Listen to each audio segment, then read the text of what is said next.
que la corde, ça matérialise la relation que tu peux avoir avec autrui, tu vois.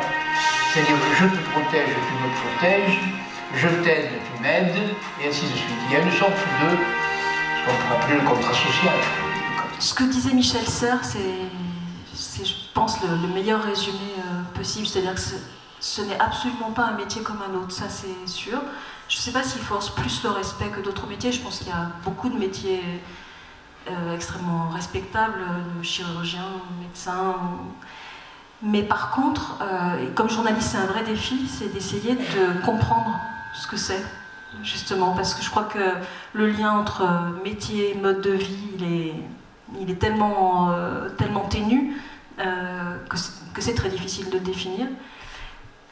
Si je prends le côté, si je repense à ce que je vis moi comme cliente, comme cette semaine pour avoir fait deux courses avec un guide, Michael Dubois du bureau des guides de Saint-Gervais, ce que je ressens c'est un cadeau.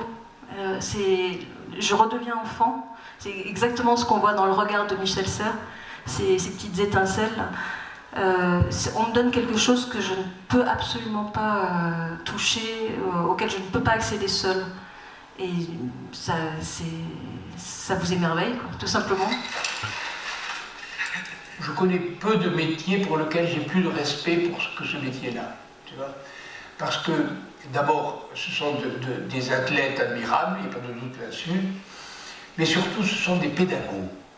C'est-à-dire que mon guide, mes deux guides, m'ont appris des choses que je ne savais pas et qui sont des choses élémentaires pour la vie, tu vois. C'est-à-dire le rapport à la terre, le rapport aux mains, le rapport à l'équilibre du corps, le rapport à la marche même.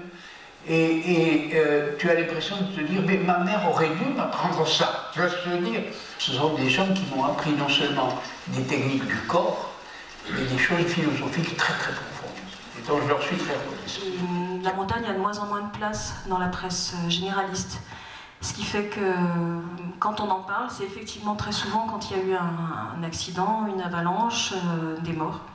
Et donc la vision qu'on va donner de la montagne, elle est très partielle de fait, et elle n'est pas fausse, parce que ça existe, mais elle n'est pas juste parce qu'elle n'est pas complète. Et c'est l'intérêt justement de pouvoir parler autrement de ce métier de guide, mais aussi de la montagne, à d'autres moments, et dans le quotidien de ce qu'on vit quand on habite Saint-Gervais ou les Contamines. Je pense que c'est un problème de distance qui s'est faite entre, pour aller vite, on va dire, entre Paris et la montagne. Et pour revenir sur la question précédente, pourquoi est-ce qu'un journal peut être intéressé justement quand même autrement que quand il y a un accident, une avalanche par le métier de guide par exemple et par un article, je pense quand même qu'il reste l'empreinte de la littérature et de tous ces livres qui nous ont marqués, qui nous ont éblouis et dans lesquels le guide est un personnage idéalisé. Maison Roche, premier de cordée. Voilà, exactement, c'est à ça que je pensais. Et alors, effectivement, il y a parfois des images d'Épinal, mais je crois que ça reste très fort et ça suscite toujours une fascination qui fait qu'on arrive à vendre à un rédacteur en chef l'idée d'aller faire un reportage en montagne ou sur le métier de guide.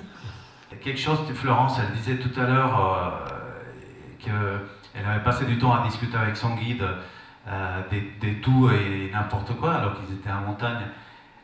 Je voulais dire que, en fait, pour un guide, ce qui va aller changer vraiment son quotidien à lui, parce qu'il a fait 100 fois les Dômes des Miages, peut-être 200 fois le Mont Blanc, et je ne sais pas combien de fois, voilà, la plupart des courses, il les connaît bien, il fait mauvais, il fait pas mauvais, les conditions, peut-être qu'il change un petit peu la course, mais surtout ce qui les change au quotidien, c'est la personne qui amène. Et c'est ça qui va faire qu'à chaque fois la course est différente. Les gens ils demandent, mais vous n'êtes pas fatigué? Peut-être un peu, mais à chaque fois on a un challenge qui est complètement différent. C'est quelqu'un qui est peut-être qui a un peu peut-être peur, qu'il faut rassurer. D'autres fois c'est des gens qu'il faut pousser un peu parce qu'ils ont le potentiel mais ils n'osent pas. Et à chaque fois c'est de découvrir la personne qui est avec nous et de faire en sorte que ça marche, quoi. Dire qu'est-ce qu'il a besoin, qu'est-ce que je peux l'apporter. Et c'est ça qui est vraiment le plus riche pour les guides au bout d'un moment, c'est les gens qu'on amène, quoi. Arrivé à votre montagne, c'est une découverte extraordinaire.